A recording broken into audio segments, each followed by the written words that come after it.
The U.S. has pulled out more of its workers from Guangzhou, China, after concerns that they may have been affected by mysterious health incidents that have affected American government personnel both in China and in Cuba.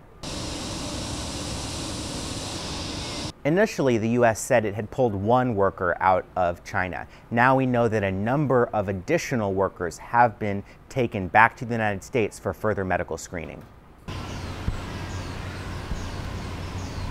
We don't know as much about what the U.S. workers in China have experienced as we do about those in Cuba that we discovered last year.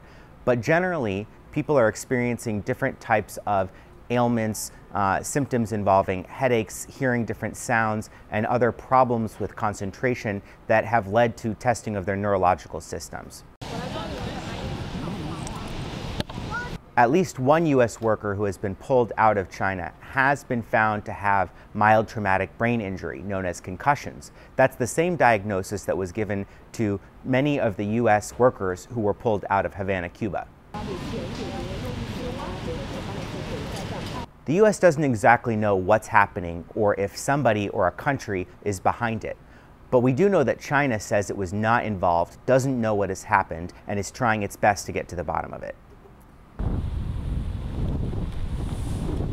Secretary of State Mike Pompeo has brought together a group of government officials from the FBI, from the State Department, from the Energy Department, and from America's public health agencies to try to get to the bottom of what happened and make sure that it doesn't continue to happen.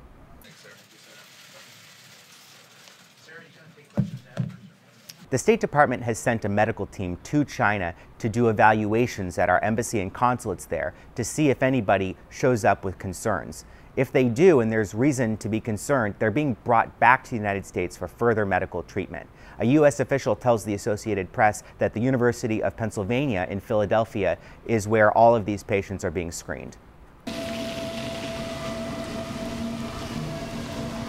China says it's taking the situation very seriously, but the Chinese government says they've looked into this and cannot find any evidence or clues to back up what the U.S. says has happened.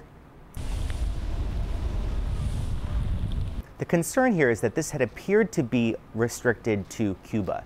Now that we know that something similar has occurred in China, there are growing concerns that this could be a problem with no geographic limitations. It's something that American diplomats and others might have to worry about regardless of where in the world they're serving.